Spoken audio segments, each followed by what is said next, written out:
Okay, we've left the best presentation for last. Dr. Pete Peeling from the University of Western Ontario. He's in the School of Human Sciences, and he completed his PhD with Brian Dawson, and he is a full professor. This gentleman has researched in many, many areas, and there's a lot of keywords involved. Athletes, iron, sprinting, minerals, heat, hypoxia or hyperoxia, pre-cooling. He's even done some field hockey research. I give up. Field hockey's where it's at. And also early in his career, carbohydrate work. So a man of many talents. Peter? Thank you. Thanks for that. Lawrence, some would say a jack of all trades, master of none. Thanks for having me, guys. I really appreciate the invite. I kind of told my wife what's been going on in the last few days, and she's like, do they know who you are? I was like, I don't know. They've mistaken me for someone, but it's I'll take it while I can. So thank you. The hospitality's been awesome, and the invite is much appreciated. I'm going to chat to you today about addressing deficiencies in athlete nutrition with a bit of a focus on vitamins and minerals. I'd be a fraud not to tell you that I have a really niche area in this, which is kind of minerals, and then narrow that down again to iron, which is my real background. So I'll start out broad, and then I'll use iron as a bit of a case example as to how complex supplementation can be, and then I'll broaden it back out again as we go. So why are vitamins and minerals important to athletes? If you have a look around at all the things that vitamins and minerals are effective in, you look at those processes and you quickly add up that they're all really relevant to us being able to move. So us being able to deliver oxygen to the muscles, us being able to create energy at a cellular level, they're all relevant or all reliant upon different vitamins and minerals. And if you kind of layer the vitamins and minerals on top of those processes, you see that multiple vitamins and minerals are involved in allowing us to function. But typically, as you know, the body doesn't create these themselves, so we're reliant on exogenous sources of food to supply these to the body. So we know they're important, but where do we find them? This table looks messy, but it has a few key vitamins and minerals down one side, the recommended dietary intake down the middle there, which is different for males and females, which really speaks to the need for research that separates the sexes, as we've spoken about in the last couple of days. But there are different needs for males and females here, and then it has the source as to where we might find them. So we could kind of go through that table and pick out all of the different foods, but the simple message is really simple. Eat a diet that is wholesome, covers your food groups, and is really colourful, and you'll probably find the majority of what you need in those foods. So it doesn't need to be super complex, but the problem is people really struggle to do that, right? And that's a time factor thing, your ability to find those foods. Some people can't afford all those foods because it's actually cheaper to get crappy foods than it is to get good foods. So there are a number of reasons why that's hard, but certainly that would be a great way for us to get everything that we need. So then the question goes to, we know it's important for all those processes that are relevant to exercise. So we ask, do athletes need more, and are they at risk of deficiencies? And the answer to both questions is yes. And the reason it's yes is when we're exercising, we undergo a number of processes where we can lose some minerals, for instance. So if you think about sweating, if you measure sweat content, there'll be some calcium in there, there'll be some zinc in there, there'll be some iron in there. So we're losing minerals while we're exercising. But also we're exercising for a reason. We're trying to adapt to the exercise stress. And by nature, what we then need to do is to make sure there's a good source of these vitamins and minerals in the system to help with that adaptation. If we want a red blood cell adaptation, we need to make sure there's enough iron in the system to be able to supply the needs for that adaptation. So there's kind of two processes there. And Trent wrote a nice paper recently in 2019, feels recent to me, around performance nutrition and making sure that we periodize our food intake around training and adaptation, which is nice, and that suggests that if we in periods of high training load, when we're really looking for adaptation, then we should increase the overall energy intake, and by doing that, naturally, we should also increase the amount of vitamins and minerals that are going in to the body through that increase in energy intake. But it depends on the variety of the foods that we're eating as to whether we actually meet the needs of those vitamins and minerals. And that's not always possible for athletes under the circumstance of their training maybe multiple sessions a day.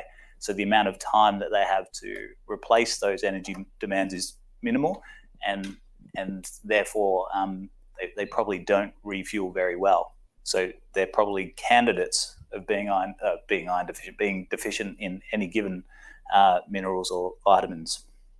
So if we know they're potential candidates to be deficient, how would we go about measuring that? And generally, the first instance is it's symptomatic. So an athlete would present saying, I'm lethargic, fatigued, not backing up training very well, those sorts of things. And then we would go into trying to investigate what the issue is or where it might be coming from.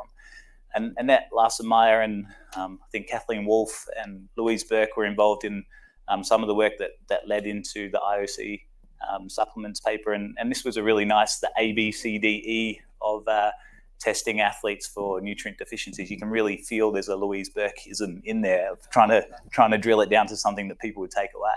And it's actually, it's quite useful. So if you think about it, we would do anthropometry assessment on an athlete. If we thought they had these symptoms that would say they might be deficient, look for body composition changes. If you can measure the biochemistry of what we think might be missing, then a blood sample would be a great way to do that. We can't measure all vitamins and minerals well in the blood, but some we really can.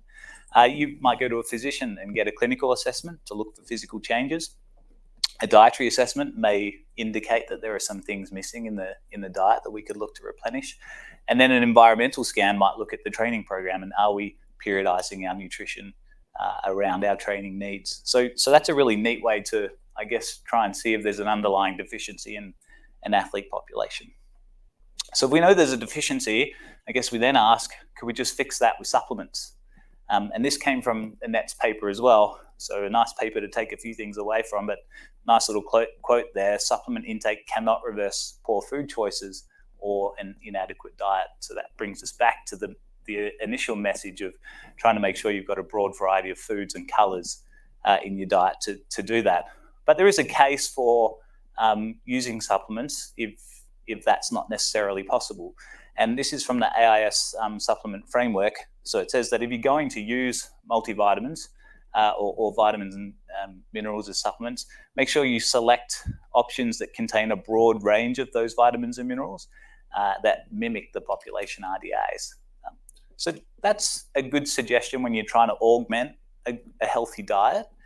But if you're trying to fix a deficiency, picking a broad range of vitamins and minerals that match the RDAs possibly won't fix the problem because you're in a deficit. So you have to do something slightly more to be able to fix the problem. So that's a good recommendation when we're trying to augment diet, but I'll show you why we might need to do a bit more than that if we have a deficit. So if we do have a deficiency, I guess the question would be, are multivitamins useful for people with a deficiency? And the answer is, well, we don't really know because there's actually not a lot of research on multivitamins. There's a lot of research on each individual vitamin and mineral, but multivitamins as a tablet, you don't find the level of research that we have in the individual kind of areas. But the prevalence of the use of multivitamins is really high. If you read through the literature, you can find studies where they've looked at thousands, literally thousands of athletes who will say 98% of them are using a multivitamin. But for what reason? Is it to augment diet or is it to fix a deficiency? Not really sure. What I got here is a table. The table has those same vitamins and minerals we saw before. It has the RDAs that we put up before as well for males and females. And it basically takes a generic multivitamin brand in Australia, which most, if I look around, they're all kind of similar in what they have in them. And it shows you how much above or below the RDA they are for given vitamins and minerals. So you can see in some instances, there's nearly 9 times the amount of, in this case, B12 that you would need in a multivitamin. But in other instances, in some of the minerals, it doesn't even meet 40% of the RDA. So if you've got a deficit in, let's say here, in iron, you're probably not going to fix an iron deficiency by using a multivitamin because you're not even getting 40% of your RDA from that sort of tablet. But this raises lots of questions, right? So a multivitamin, the questions I would ask is, well, when are they useful? Is there too much of a good thing? So if I'm getting 9 times the amount of something that I need, where's that going? So it's probably coming out of me in some way, which means I got to filter it somewhere. So, is that a bad thing? Do the ingredients interact? So this is a typical multivitamin, right? And we know that vitamin C will enhance our uptake of iron, but we also know that calcium will decrease the amount of iron that we're able to absorb. And similarly, zinc and iron can interact with each other negatively too. So we're putting compounds into a tablet that kind of defeat the purpose of one another, which is really interesting. When and how much should I take is a cool question that we've done a lot of work on in the iron space. So I'll take you through some of that in a moment. And then can they fix a deficiency? And if you look at that iron suggestion I made before, maybe you can't with a multivitamin. So the answer is it's complex. But I'll take you through a case study of the work we've done with iron so that you can see how complex it is, and then we'll kind of broaden it back out. So we know iron's important for a number of reasons.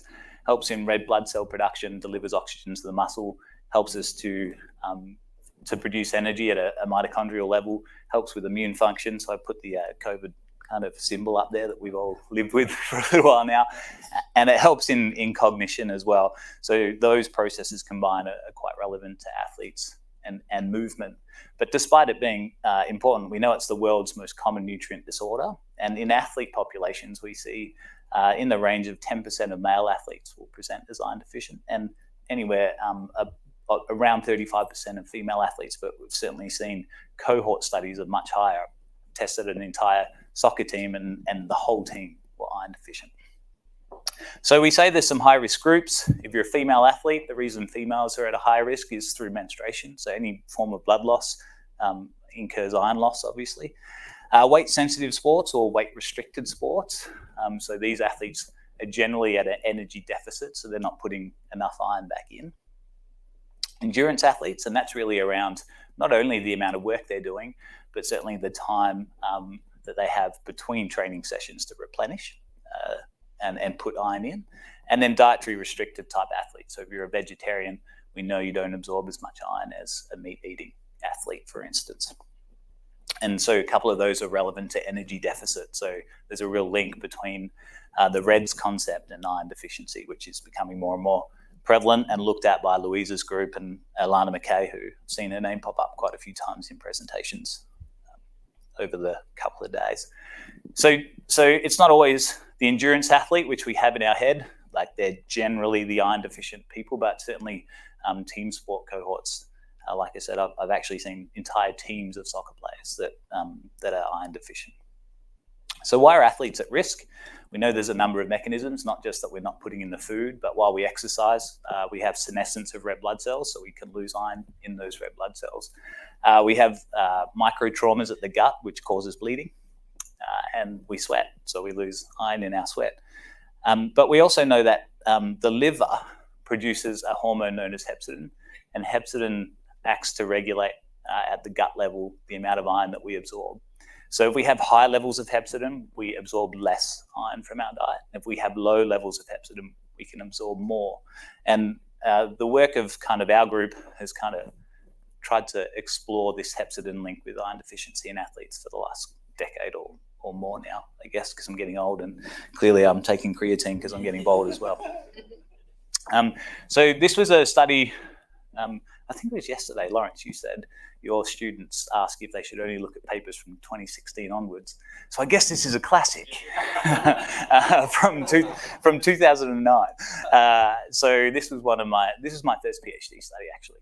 And we looked at the effects of exercise on inflammation, because we knew inflammation was a driver of hepcidin levels and what that did to hepcidin. So we got athletes in to run for 60 minutes, and we measured their IL-6 post-exercise. So you get a typical IL-6 spike, and then we measured hepcidin in the 3 and 6 hours post-exercise, and we saw significant increase in IL-6, and then hepcidin levels started to increase for that period post-exercise. So we started to think, oh, well, does that mean there's a reduction in iron absorption relevant to when you exercise? So we started to consider what the timing might be around when should you take iron supplements. And that led us to a lot of work that's looked at strategic considerations around iron supplementation in athlete populations. And so there's probably 3 strategies for replacing iron in an athlete population. There's a food first approach, so doing a dietary assessment and making sure that the foods that are being consumed are high containing iron and are being eaten appropriately.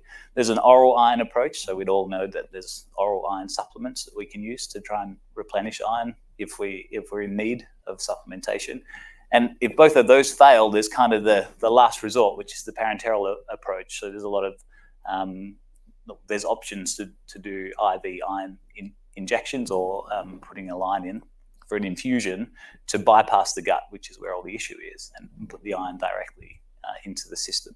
So they're the 3 kind of approaches to iron supplementation. And the indication for what treatment you might use comes down to the biochemical assessment of iron levels in the athlete. So if we see suboptimal ferritin levels but normal hemoglobin, we'll probably just go for a food first approach. If we see ferritin levels are low, so they're below a threshold of 35 micrograms per litre, but hemoglobin's still normal, we'd recommend an oral iron supplement approach. And if ferritin levels are below 20 micrograms per litre and we've got compromised hemoglobin, or compromised hemoglobin mass would be a better measure still, then we might recommend something more extreme and go for the parenteral IV iron approach. So we're indicated by the clinical kind of assessment from the plasma that's telling us the levels of iron in the body. So given we're talking about supplements, I'll kind of focus on the first 2, and I'll leave the parenteral approach for another time. So the food first approach, we know that the body houses between 3 and 5 grams of iron, and we lose about 1 to 2 milligrams per day, but athletes have been known to lose anywhere from 3 to 4 milligrams per day, so an increased loss in athlete populations. As we said before, the RDAs for men are 8 milligrams per day, and for females are 18 milligrams per day, but we only absorb about 12% of what we put in. So if we only put in 8 milligrams, we're not going to actually absorb that much, which is why a lot of the supplements that are iron-specific supplements have 100 milligrams of iron in them. And all the issues exist at the gut because that hormone we spoke about before sits on the absorption channels in the gut where iron moves through. And when they're blocked, when the levels of hormone are high, they block those channels. We can't absorb any more iron. So that's kind of the reason why we don't absorb a lot of iron. It all comes down to interactions at the gut. Dietary sources, if we eat red meat, we get more. So we can absorb between 5 and 35% of any given iron content in red meat, but we only absorb 2 to 20% of the iron contained in leafy greens, which is why vegetarian athletes are at increased risk. And we know with the foods we're eating, some things help enhance iron absorption, so vitamin C, for instance. But the tannins in tea or the wine that you all drank last night, we were told tannins are really good for lacing our mouth and making a bold wine. See, I learned something last night. Well, that's also not great for any iron that you might have absorbed or wanted to absorb last night. And calcium has a similar effect too. So when it comes to oral iron supplements, you might ask with what? There's plenty of options out there. You can get oral iron salts, which is probably our most common supplement.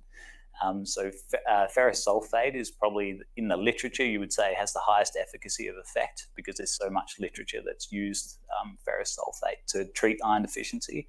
But then there's these newer generation tablets, so the Maltopha down the bottom there. They're combined with a maltodextrin source and they have an enteric coating. So when they hit the stomach, it breaks down the carbohydrate preferentially, and so you get more of the iron going into the gut is why they coat those. There's iron liquid preparations, and the suggestion is that there's less to break down, so therefore you're more efficient at absorbing those liquid sources, although there's not as much iron in them. So there's a bit of debate as to whether it's beneficial or not.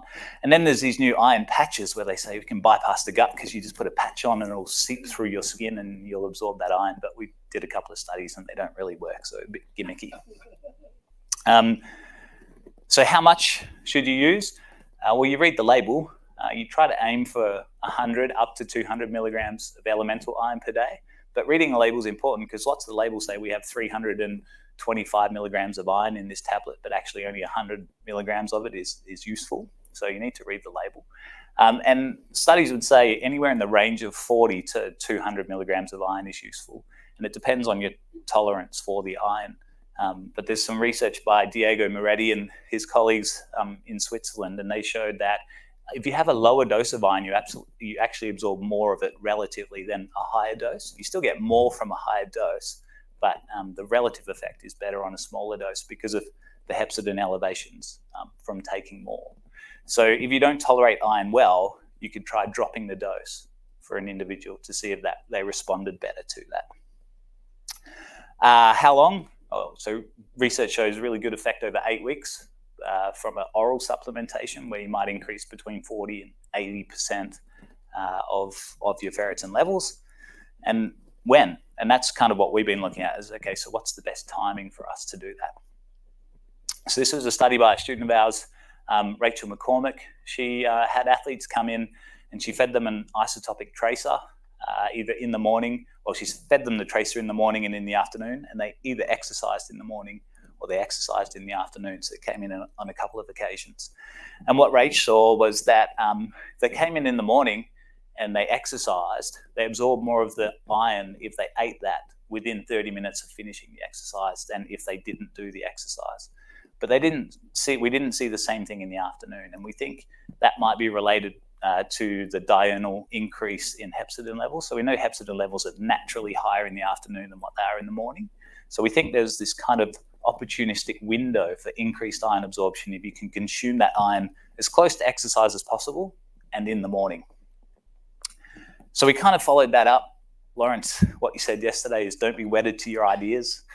You might have a hypothesis of what's going to happen and then you do the study and it doesn't work. So we thought, okay, we'll do this study and we'll look at the effective time of day. So this is Caitlin Atwell. She just finished her honours. She took a group of dancers and she took the iron deficient dancers out of the group, which was most of them, and she supplemented one group in the morning and one group in the afternoon. And our hypothesis was, well, the morning group are definitely going to have a better effect.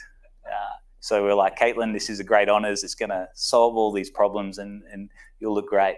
And she also had a control group of no supplement, but it was the individuals that weren't iron deficient. So we just wanted to see what happened to those. The great thing about dancers this was part of a dance school, so they all do the same stuff.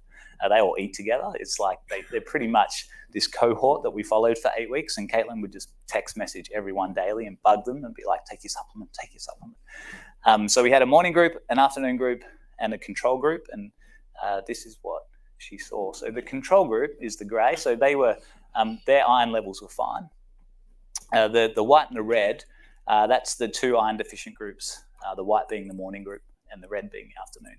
So we saw your kind of typical 8-week benefit of taking an oral iron supplement, but it wasn't different between morning and afternoon supplementation. So the message there is, hey, just get it in, right? Get it in.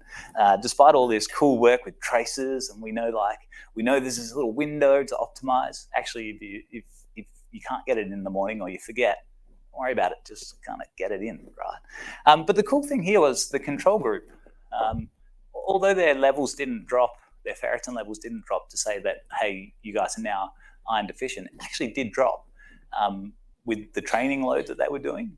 So, they're trying to adapt to a training load, so they're using the iron stores.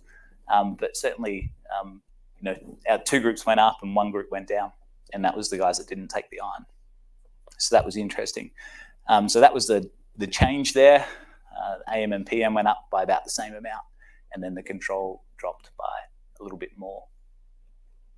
So this talks about optimization versus practicality, I think. So we know there could be a window, but it may not be that relevant for the everyday person. If you're trying to optimize something, you try and do everything you can to make it as good as you can, right? So maybe supplementing in the morning is a great idea. But if you forget or it just doesn't fit for your routine, then getting it in is more important. So that's kind of the conclusion we made there. So what are the negative effects of oral iron supplementation? they're all at the gut. So there's lots of GI issues that can come from oral iron supplementation. What can you do if you do have GI upset? Lower the dose, look for enteric-coated tablets, those new generation tablets, or try playing with the frequency. So again, in Rachel's PhD, she looked at whether you take an iron supplement daily or every other day. So in this study, she effectively halved the dose of iron in one group versus another. And what she saw was pretty much the same effect on ferritin levels. So ferritin increased by that kind of 40, 50% there in both groups. It was slightly higher in the group that went daily, but certainly nothing significant there. Both groups significantly improved their ferritin stores. But again, you can half the dose and get that relative increase being more beneficial from the lower dose.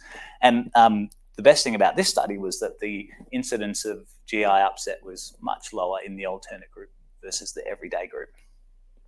So to summarize, the strategies on oral iron supplementation: consume them in close proximity to exercise in the morning if you can, but if that doesn't work for you, the evening's still effective, so get it in.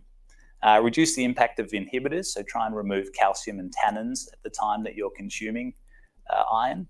And if you get GI stress, try an enteric-coated tablet, a lower dose, or do it on alternate days.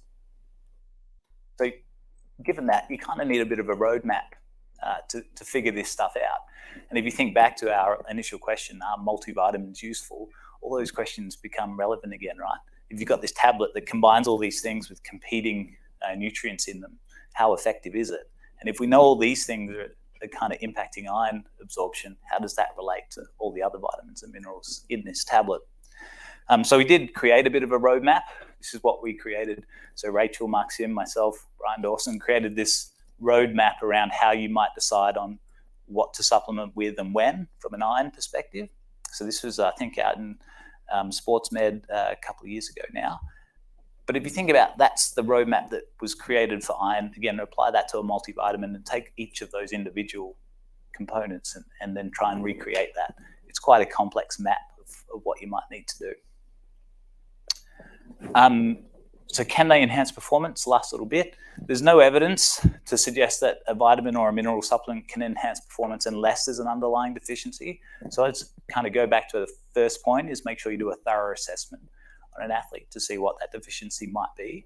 But if there is a deficiency, this is a really cool study by Laura Garvican from a while ago back now, but it was an athlete that presented with symptoms, initially symptomatic. They looked at her hemoglobin mass and iron levels, and you can see there her hemoglobin mass was much lower than would be expected from an elite athlete at baseline. And what they did here was they supplemented her. They gave her an iron injection initially, and then they gave this is a case study, so then they gave the athlete 200 milligrams of iron every day for a few months. And you can see her hemoglobin mass doubled. And at about 60 days, 70 days after starting that supplementation process, she ran a PB. And what this says is, when you put a load on an athlete, they're willing to adapt, or they're ready to adapt, but they need to have the toolkit in the system to be able to adapt. So all they did here was augment the toolkit, which was to give her iron, and then all those processes relevant to iron increased as a result. So it's quite a cool little case study that shows if you can give the toolkit, then the body will adapt. So take homes from the talk: recognize the symptoms of a nutrient deficiency, because the athlete will report them. Maybe go through exploring the cause using the ABCDE model. Understand the specific complexities of a given nutrient to the level that we kind of presented with iron, and then try and strategically approach the problem around the known kind of moderators of you being able to absorb that. And then probably finish with just understand the risks of when you're taking a supplement, because like we heard before, just taking supplements that you don't know where they're from or for no reason may end up in a doping violation or a poor outcome. So make sure you know those risks. That's all.